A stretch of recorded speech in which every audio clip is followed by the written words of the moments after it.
irmãos, o meu agradecimento ao reverendo Itamar, ao conselho da igreja, pelo convite que me fez para estar aqui, convite que me proporcionou esse privilégio e essa grande alegria. A alegria de estar aqui, revendo os irmãos, reencontrando essas criaturas tão amáveis e que estão no meu coração. Fico daqui olhando e sentindo falta de algumas pessoas, sinto falta de Lourdes Tinoco, olha ali, ela não está, Almir Jatobá, só para citar os mais recentes desfalques da nossa comunidade. Mas é assim a igreja, é assim a vida. Fico feliz de ver a igreja cheia. Hoje de manhã eu vi a dificuldade dos diáconos em acomodar as pessoas que iam chegando. Eu olhava o templo já lotado e entrando gente. Isso deixa o coração de qualquer pastor muito feliz. Minha vida, meu coração está ligado a esta igreja, a vida e ao coração dessa igreja. E o que aqui acontece de bom me alegra, o que acontece de ruim me entristece, mas felizmente eu não tenho notícia de coisa ruim acontecendo por aqui para que o meu coração se entristeça. Mas tenho notícia de muita coisa boa, bonita, que Deus tem feito aqui e que tem me alegrado. Vamos abrir a palavra de Deus? Romanos capítulo 8, versículo 1.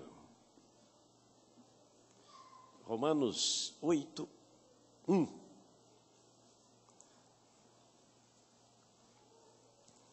Vamos dizer juntos o que está aí escrito?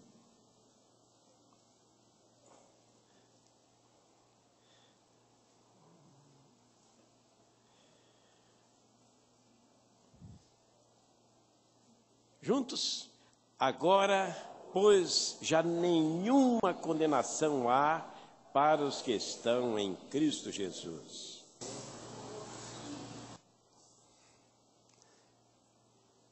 Li certa vez a história de um homem que pediu para colocar sobre o seu túmulo uma lápide na qual deveria estar escrita apenas uma palavra, e a palavra era esta: perdoado. Ele se referia ao perdão que recebeu de Deus para os seus pecados. Alguém que toma uma medida dessa, certamente está demonstrando, com a medida tomada, a grande importância que atribui a esse perdão. Ele era, na sua concepção, antes de tudo, antes de qualquer pessoa, um homem perdoado por Deus. Eu quero falar disto, de perdão. Eu quero falar desta noite do perdão que Deus nos oferece. O nosso texto fala disso. Agora, pois, já nenhuma condenação há para os que estão em Cristo Jesus. Eles estão perdoados. Não pesa mais condenação sobre os seus ombros. Esse texto nos mostra algumas características deste perdão que Deus concede aos pecadores. E eu queria destacar essas características. Estão aqui no nosso texto. Eu quero ressaltá-las, na esperança de que isso edifique a igreja e estimule pessoas que ainda não estão na igreja, ainda não estão seguindo ao Senhor, ainda não podem ter a certeza do divino perdão, a vir para a igreja, a vir para o Senhor, a vir para o caminho do Evangelho, para receber a bênção. Esse perdão de que o apóstolo Paulo fala, o perdão de Deus para os pecadores, é imediato. Essa é a primeira característica desse perdão que eu queria ressaltar. O apóstolo Paulo começa o versículo com essa palavra. Qual é? Agora. Agora, pois, já nenhuma condenação há para os que estão em Cristo Jesus. Eu não tenho simpatia por um certo tipo de evangelho futurista. É para depois da morte. Você vai vivendo aqui, enfrentando os percalços destes caminhos, destes ínvios caminhos do mundo posto no maligno. Quando você morrer, seu corpo vai para o cemitério, aí a sua alma vai para Jesus, vai ser uma maravilha, você vai para o paraíso, ali vai gozar eternamente. Que a nossa alma redimida vai para o paraíso gozar eternamente, nós sabemos disso, a Bíblia nos ensina isso. Mas por que esperar para a morte, para começar a desfrutar dos benefícios do Evangelho? Se fosse o único jeito, paciência, não é? Há um ditado que diz que o que não tem remédio, remediado está. Mas não é. Nós já podemos desfrutar desde o momento do nosso encontro com Cristo, das belezas do Evangelho, dos benefícios do Evangelho, das alegrias do Evangelho. Já podemos aqui nesse mundo antegozar o céu, não precisamos esperar o momento de ir para lá. Agora, já nenhuma condenação há para os que estão em Cristo Jesus. É bênção imediata, é um perdão que nos vem logo, a partir do momento em que nós tomamos posição ao lado de Cristo e por Cristo. A partir do momento em que lançamos a nossa sorte com Ele e dizemos, olha, agora é com Jesus e com nada mais. Ali recebemos a bênção. E a partir daquele momento já podemos desfrutar dos seus efeitos. A Bíblia diz que se a nossa esperança em Cristo for só para esta vida, nós somos os mais miseráveis de todos os homens. Quanta infelicidade, os mais miseráveis de todos os homens. Mas, irmãos, eu entendo que há também uma certa infelicidade no contrário. Se a nossa esperança em Cristo for só para o futuro, estaremos também perdendo alguma coisa que o Evangelho tem para nos dar ainda aqui.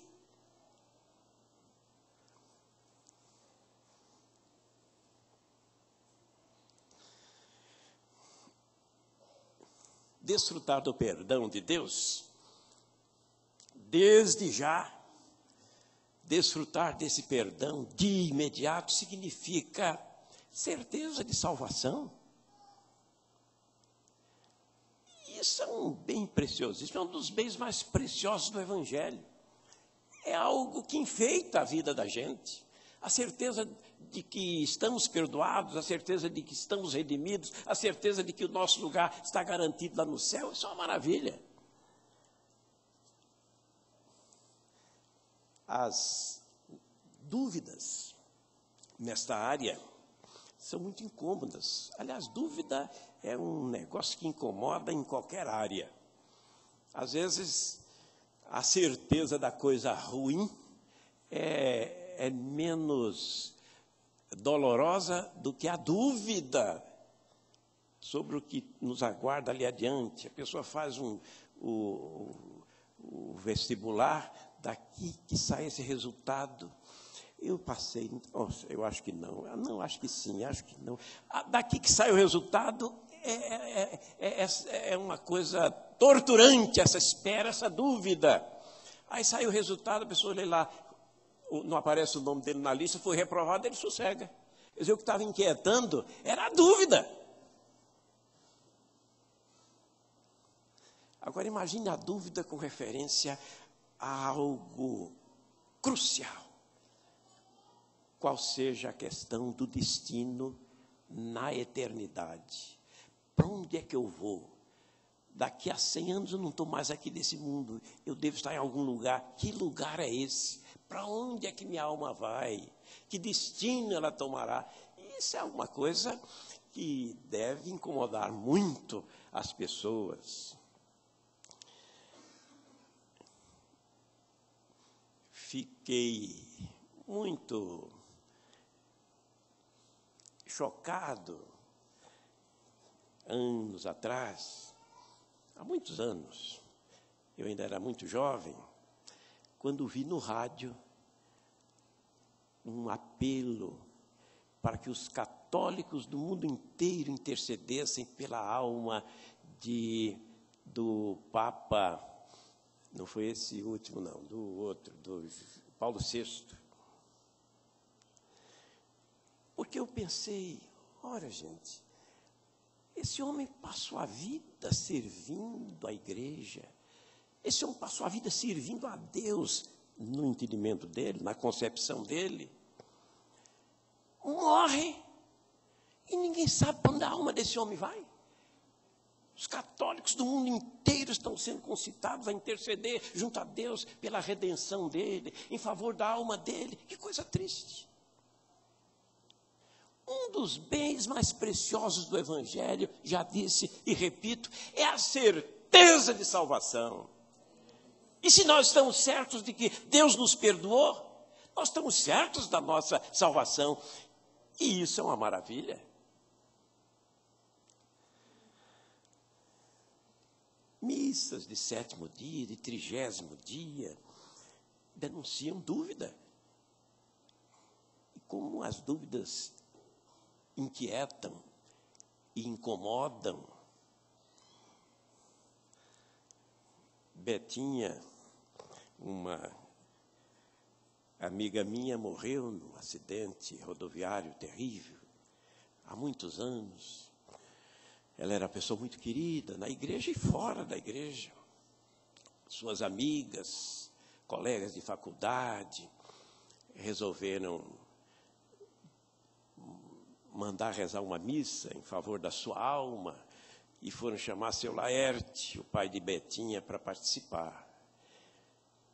Ele achou que era um gesto muito simpático das amigas de Betinha, acolheu aquelas meninas que vieram fazer-lhe o convite com muita simpatia, mas disse com muita firmeza: eu não posso ir. Betinha não aprovaria a minha ida. Sabe por quê? Essa missa não adianta nada para Betinha. Betinha está com Jesus. Ninguém pode mais interceder pela alma dela, ninguém pode fazer mais nenhum benefício em seu favor. E nem ela está precisando, ainda que isso fosse possível, ela não está precisando, ela está no céu, ela está com Jesus. O que é que podemos fazer? O que é que podemos oferecer de melhor para Betinha? Vocês estão sendo muito simpáticas, eu estou achando muito bonito o seu gesto, mas Betinha não precisa dessa missa. Outro grande benefício que esse perdão nos comunica é a paz. Ora, se estamos salvos e sabemos que estamos, temos a certeza dessa salvação, uma paz profunda, intensa, densa, nos invade e nos domina, e não há dinheiro que pague isso. Outro grande benefício que decorre da certeza do perdão e, consequentemente, da salvação eterna, é a alegria. O salmista Davi fala da alegria da salvação. É uma alegria muito específica. Nós temos alegrias por vários motivos. No Salmo 51, ele se refere especificamente a essa alegria, dizendo: torna a dar-me, Senhor, a alegria da salvação. A salvação confere alegria. Existe uma alegria da salvação, que, aliás, o salmista tinha perdido por causa do pecado. O pecado nos causa alguns males, e um deles é esse: tira de nós a alegria, aquela alegria que nós experimentamos pelo fato de sermos de Jesus e de sermos salvos por esse Jesus. A alegria da salvação é outro grande benefício que nós podemos desfrutar nessa vida aqui. Não precisamos esperar pelo céu. Não precisamos esperar pela hora da morte, quando o corpo vai para o cemitério e a alma vai para Deus. Por que esperar por esse momento, se desde o instante em que nos ligamos pela fé a Jesus, recebemos o seu perdão e as maravilhosas bênçãos que decorrem desse perdão. Agora, já nenhuma condenação há. Desde já não há, acabou-se. O risco não existe. E vamos desfrutar das consequências deste fato extremamente auspicioso.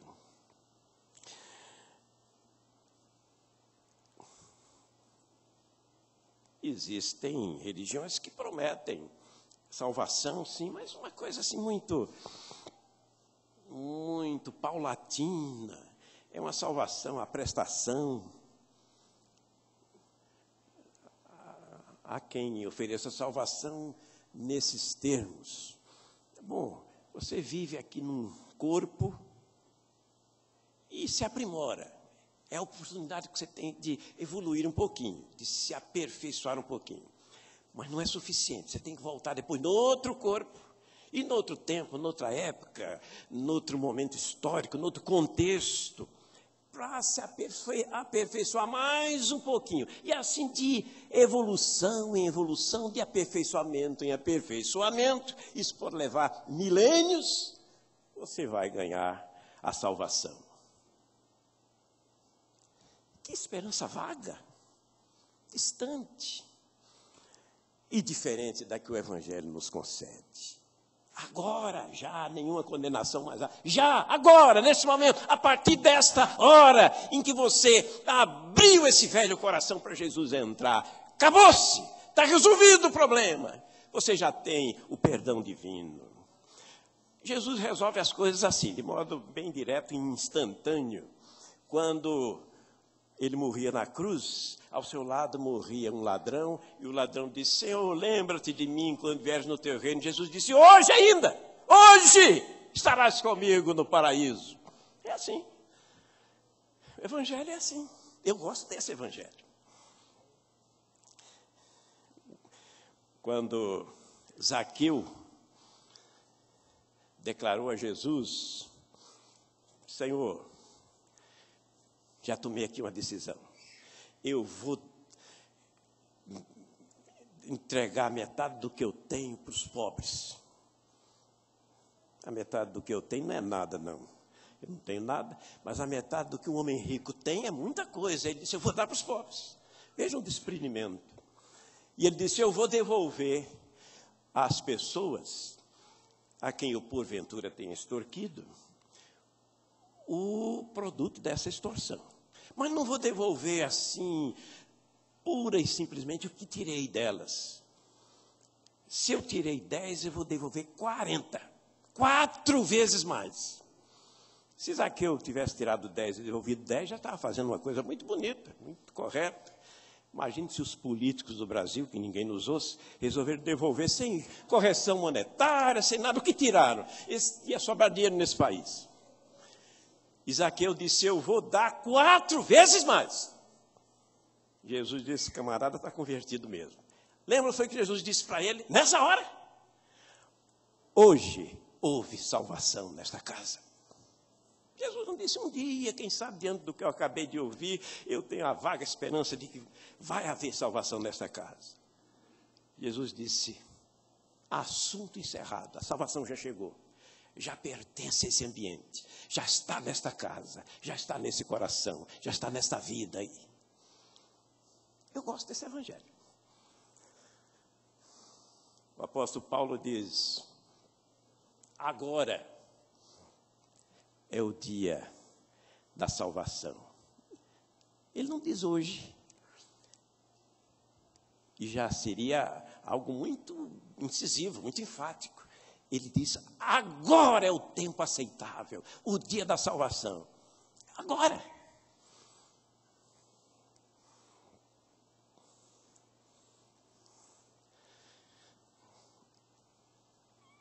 Uma outra característica desse perdão divino é a completude. Eu disse que esse perdão era imediato, agora eu estou dizendo que ele é completo. O apóstolo Paulo diz, agora, pois, quem completa? Isso, agora, pois, já nenhuma condenação mais há. Não sobrou nada, o perdão alcançou tudo, abrangeu tudo. E trouxe uma libertação, um saneamento, uma resolução completa. Nenhuma condenação mais há.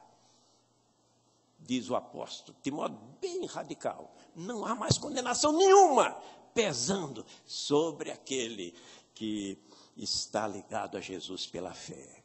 É completo esse perdão. É completo porque ele abrange todo tipo de pecado. Não só os pecados mais leves, mais brandos, mais civilizados. Não. Mesmo os pecados mais escabrosos, mais repelentes, são cobertos por esse perdão. Eu estou dizendo isso porque eu creio que existe gradação de pecado. Tem gente que diz, não é tudo uma coisa só. Não existe pecadão nem pecadinho, eu acho que existe. O Senhor Jesus disse, olha, Cafarnaum, no dia do juízo vai haver menos rigor para Sodoma e Gomorra do que para vocês. Então existe uma gradação. Existem aqueles que vão ser julgados com maior rigor, existem os que serão julgados com menor rigor. E eu entendo que é até justo. As pessoas não têm o mesmo grau de malignidade, de impiedade. São todos ímpios, vão todos para o inferno. Mas os graus de perversidade são variáveis. Como também nós, os redimidos, teremos galardões no céu e eles são diferenciados. Todo mundo não vai receber o mesmo galardão e na mesma proporção, no mesmo nível. Não, a Bíblia ensina que nós teremos galardões diferentes, porque esses galardões dependem do serviço prestado, da folha de serviço. E essas folhas não são iguais, não. Mas o perdão que Deus nos oferece cobre tudo. Pecadinhos e pecadões. O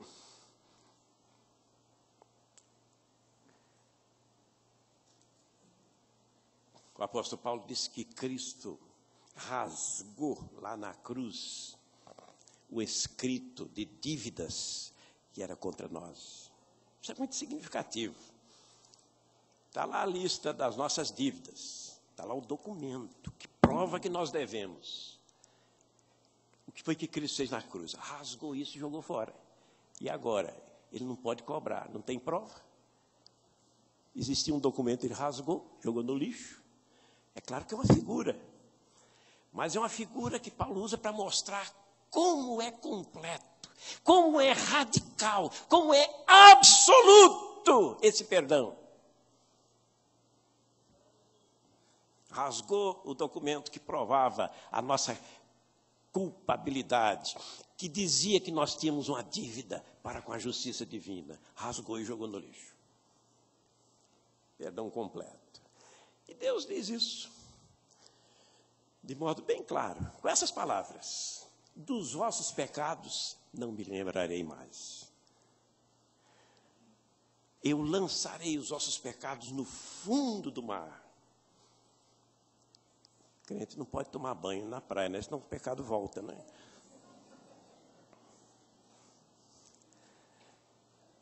Lançarei no fundo do mar. O que é que Deus quis dizer com isso? Vão para o esquecimento. Vão para o esquecimento. O que cai no fundo do mar fica lá e ninguém recupera. O que Deus está dizendo é isso. Os pecados de vocês foram para um lugar de onde eles não vão sair. Ninguém vai recuperar isso. Acabou-se, é assunto encerrado. Eu não me lembrarei mais desses pecados.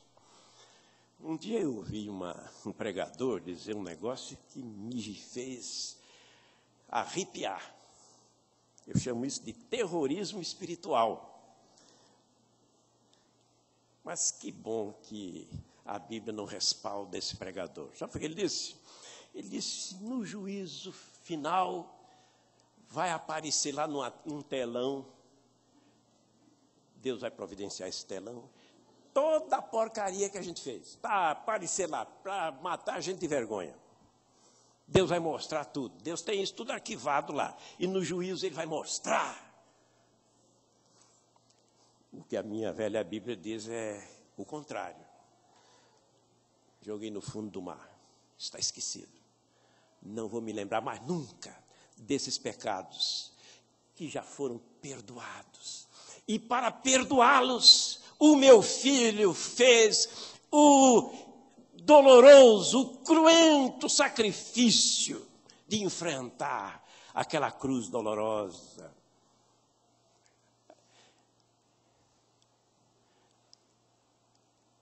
Custou caro para o meu filho conceder a vocês esse perdão. Mas uma vez que foi concedido, esse perdão é definitivo.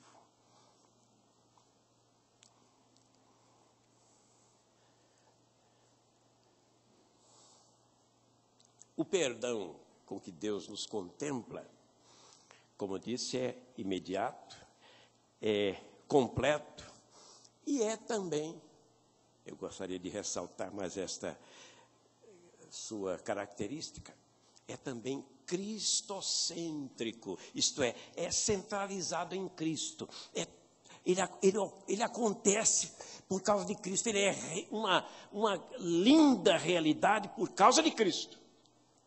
Sem Cristo não haveria perdão algum. O apóstolo Paulo diz, agora, pois, já nenhuma condenação há, como é o resto? Para os que estão em Cristo. Aí a gente pergunta, e os que não estão em Cristo? Nada feito. Continuam com seus pecados todos sobre os ombros. É só em Cristo. É só em Cristo que esse perdão é alcançado, é obtido. Fora de Cristo não há possibilidade de perdão, nem da consequente salvação da alma. Cristo veio a esse mundo para isso, para nos trazer esse perdão. Por que foi que Cristo ficou feio? Lá na cruz ele ficou feio. Isaías diz, olhamo-no e nenhuma beleza havia que nos agradasse.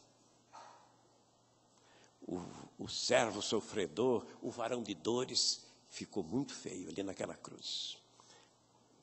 Lacerado, ensanguentado, ninguém fica bonito desse jeito. Nem Jesus ficou. Por que Jesus ficou feio? Porque ele levava a nossa sujeira. Os nossos pecados todos estavam ali. Lembram-se do seu grito pungente. Deus meu, por que me desamparaste? Isso é hora para me desamparares. Ele se sentiu desamparado pelo Pai. Mas há uma explicação para isso. É que o Pai olhou e não viu Jesus. Ele viu Sebastião Guimarães.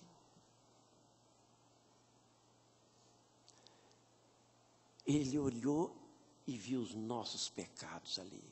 Claro, não gostou do que viu.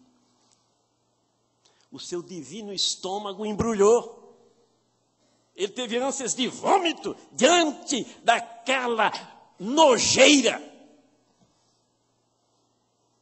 Os nossos pecados. Virou as costas. E Jesus sentiu isso. Jesus percebeu que o Pai lhe virara as costas. Não virou as costas para Jesus, virou as costas para os nossos pecados. Deus não tolera pecado.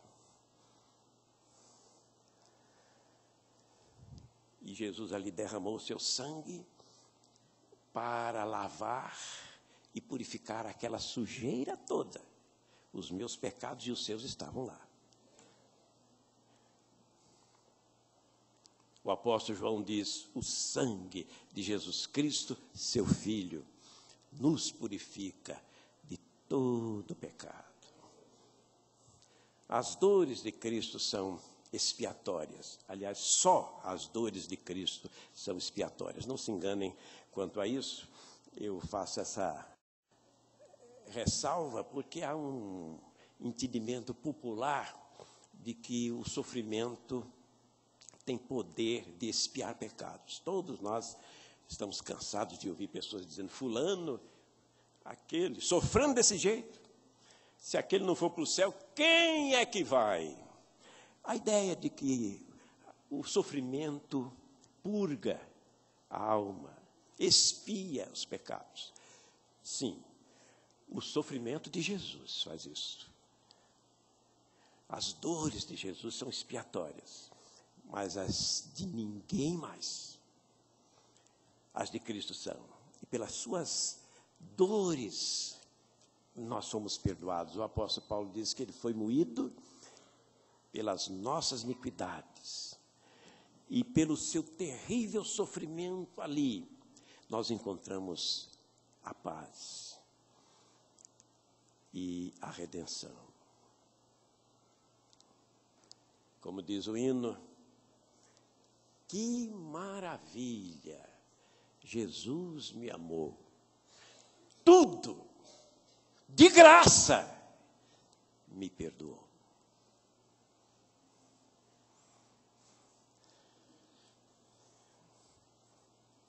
Li certa vez a história de um presidiário lá nos Estados Unidos que foi perdoado. Ele estava condenado à morte, por sinal. E o seu advogado, convicto da inocência do seu constituinte, trabalhou até onde pôde para conseguir convencer lá a autoridade competente da inocência do réu para que a pena fosse comutada. E o governador, segundo as leis lá vigentes, terminou entendendo que realmente era um caso especial e assinou o perdão daquele homem. O advogado foi todo feliz lá para o presídio entregar o perdão. Quando aquele presidiário pegou o perdão, disse: eu não quero isso não. Rasgou, jogou fora. E foi condenado, morreu. Alguém pode achar essa história muito ridícula, pode considerar esse homem um idiota.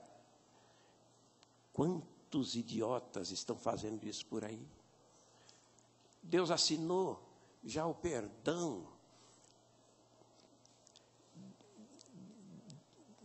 dos pecadores e mandou os oficiais de justiça, como esse que está pregando aqui nesta noite e tantos outros, levar o documento assinado. Está tudo escrito aqui nesse documento. Deus dizendo, o Deus eterno, que não pode mentir, dizendo: perdoo sim, perdoo. Plenamente, radicalmente, absolutamente. Jogo no fundo do mar os seus pecados. Estou disposto a fazer isso. E as pessoas, quantas pessoas estão dizendo: não, deixe-me morrer, deixe-me condenado, não quero perdão não. Esse perdão eu dispenso.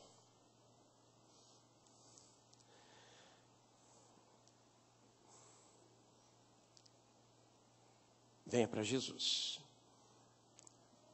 Notaram que fora de Cristo, nada feito. Os acordos que Deus faz com os seres humanos são através de Jesus. Jesus é o nosso mediador. E a Bíblia diz que é o único com esta credencial. É o nosso mediador, é o nosso intermediário. Deus se relaciona conosco através dele. Tudo é através de Jesus, incluindo o nosso perdão. O apóstolo Paulo deixa isso bem claro, quando diz: agora, pois, já nenhuma condenação há para os que estão em Cristo, para os que se ligaram a Jesus. para os que colocaram a sua confiança em Jesus. Esses Deus perdoa. E os outros? Os outros Deus não perdoa, não. Continuam condenados. Por isso, é importante que você venha para Jesus. E por isso, eu lhe dirijo esta convocação soleníssima nesta hora. Venha para Jesus para ter o seu perdão, para alcançar essa bênção incomparável, o perdão de todos os seus pecados, perdão que lhe deixará apto, devidamente habilitado a entrar no céu de Deus, onde não entra, segundo as Escrituras, coisa alguma contaminada. Você precisa desse perdão para entrar lá ou não entra. E Deus está oferecendo gratuitamente esse perdão. O perdão já está decretado, Deus mandou anunciar aos pecadores, está disponível para quem quiser. E quantos fazem como o presidiário dos Estados Unidos? Eu não quero. A única condição que Deus estabelece é: venha para o meu filho que se chama Jesus. Pronto. Todos que se ligarem a ele estarão automaticamente perdoados e aptos a adentrar o céu de luz. Venha para Jesus, então. O que é que você está esperando? Ou você não quer esse perdão? Ou você vai dizer como o homem lá dos Estados Unidos: não quero. Você vai dizer isso para o juiz, o grande e augusto juiz de todos os homens e nações, o Deus que está nos céus, que magnanimamente se dispõe a perdoá-lo. Você vai dizer não para ele. Mas pense bem no que você está fazendo, nas implicações deste não pronunciado para o augusto juiz de todos os homens e nações. Venha para Jesus e receba esta bênção incomparável. Receba esse perdão, que é imediato, que é completo e que é, repito, cristocêntrico. É um perdão alcançado pelos que estão em Cristo. Amém.